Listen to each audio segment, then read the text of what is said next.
if we do that, there is no point in doing that, because it will just include the code again and again, and it will be a repetition of our code. So what we do is we use the account service as a class, and we share that particular code with our other classes. So that is dependent. So whenever I start this user account and user 2, they both are independent of each other. So account 1 is on its own, account 2 is on its own. But whenever I want to display the user details, so I first have to use this service. I'll not make again account service object and I will instantiate it and I'll run it. No, we'll just use the code, we'll share it. So this includes dependencies. So I'm dependent on this particular code for a particular functionality, right? So how we do that? We do that by various design patterns, and we manage it. That design patterns we'll see afterwards, but understand right now that we do it by various design patterns, and most thing is handled by Spring itself. Now I want to do the next slide. That so what is the role of Spring in this? As I have shown you the representation of the graph, that is so haphazardous that this object is dependent on this is dependent on that. So this is very confusing and it is very complex. So to reduce the effort and to reduce the complexity, Spring provides us each and everything. So it provides us a container. Spring provides us a container, and it will wrap up all our data. It will wrap up all our data into a proper way, and that wrapping up is called as application context. This application context file will do the each and every wrapping up of the data, and it will also handle the dependencies. Dependencies are what which I said over here, that we are dependent on this account service for our particular method, right? So now whenever I need a particular dependency, I'll tell Spring that I want this dependency, and Spring will handle it for us. We don't have to do anything. So what Spring provides us is dependency handling by dependency injection. Dependency injection is a major term that is used in software development in day-to-day life. It will be a new term for you, but for a developer, it is not a new term. We use it every day in our life. Yes, we use it every day. So basically what this Spring does, it wraps up all the application wrapper, and it maintains it into one object, and it also handle all the dependencies. You just name it to Spring that I want this particular dependency, and Spring will provide it to you. And now how you will name it to the Spring? So you will provide a application context. You will provide all the details in the application context.xml file. It is XML file. We'll provide all the methods into it, that what dependencies I want and everything. Okay, and Spring also handles multiple dependencies. Like over here, I wanted only one service method. There can be many other service method, like I want transaction from this date to this date, so the method can be different. I want only the account holder's name, so that can be another service. So there can be various dependencies, and Spring can handle various dependencies also, not a single dependency. It will handle multiple dependencies also. So the point is here, you can tell Spring initialize. It can create one instances for whole app or multiple instances, and Spring will manage. Spring will manage it on its own. So this is the point that Spring provides us, that is, it provides us dependencies. So how it provides us? It provides us with dependency injection. I will come up to dependency injection afterwards. This is nothing but the same thing, that each and every object of the class, if each and every class will say that I want the dependency of this, I want dependency of this will say I want dependency of this class will say I want dependency of this. So we don't have to worry. We'll only tell it to Spring to handle each and everything. We'll just mention uh, a thing in this particular application context file, and Spring will take care of it. And I mentioned it over here that this is done by dependency injection, right? So what is dependency injection? We'll come to that. Okay. So if we work on projects, we use many design patterns. We use a concept of dependency injection, and you have been wondering that why do we use them, right? So when we are working in a proper industry, the industry works on web application that are being handled on a very large scale. So there are various dependencies in that particular application. So every time we define a dependency is not feasible for our work. So what we do is we give it to Spring. We handle Spring will handle all the dependencies on its own, right? So I like to give one example to explain you the dependencies.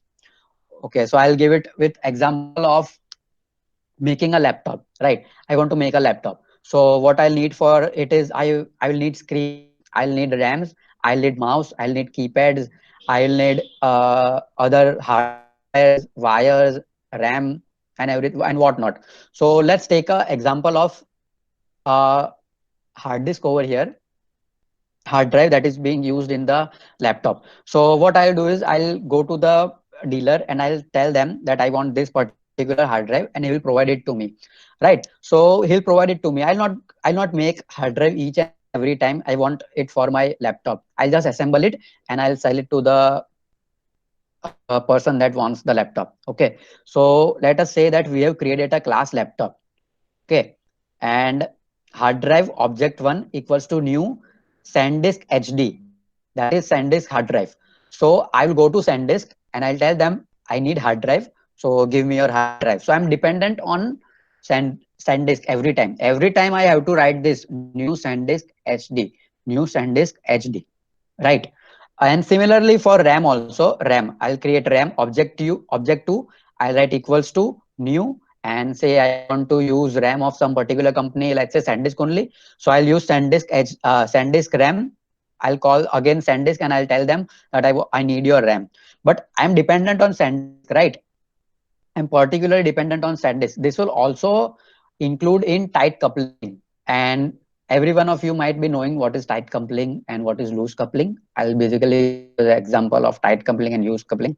Tight coupling is basically something I am fully dependent, right? So if I don't know how to cook and my mother knows how to cook, right? So I'll be dependent on my mother that she will be cooking food for me. But if I partially know how to cook, then I can, not partially, but if I know how to cook, I can cook on myself, I can cook on my own also, and I can be dependent on my mother also. That if she will cook, I'll eat it, and if she doesn't, I'll cook on my own. So that is loose coupling. So whenever we develop a program, we always avoid hard coupling. Alright, I mean sorry, tight coupling. So this is every time we write new, it results in tight coupling, right? So this is a type of hard coding that every time you write new, it will result into a tight coupling. Okay, so now this for hard drive, I'm dependent on SanDisk every time. So I don't want to do that, right? So I don't want to be dependent on SanDisk every time.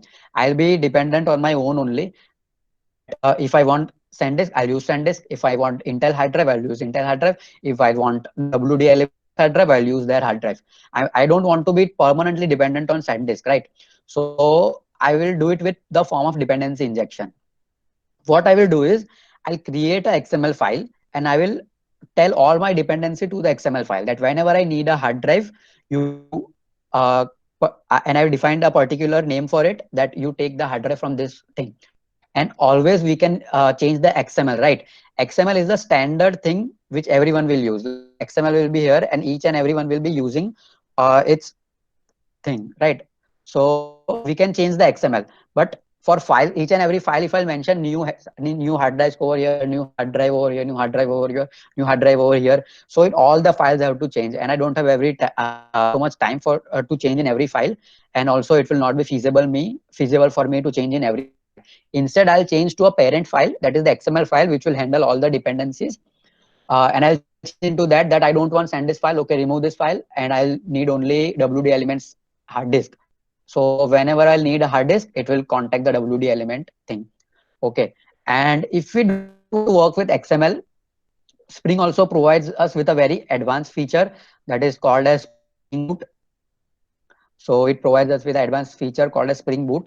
This is a very advanced thing, Spring Boot. So what do we do in this? Is we handle dependencies by annotations also. So what do we do is we create a class laptop, right? And for hard drive, I'll create an object, but I'll do it auto-wired. That is, auto-wired is the annotation that will automatically contact to the hard drive class.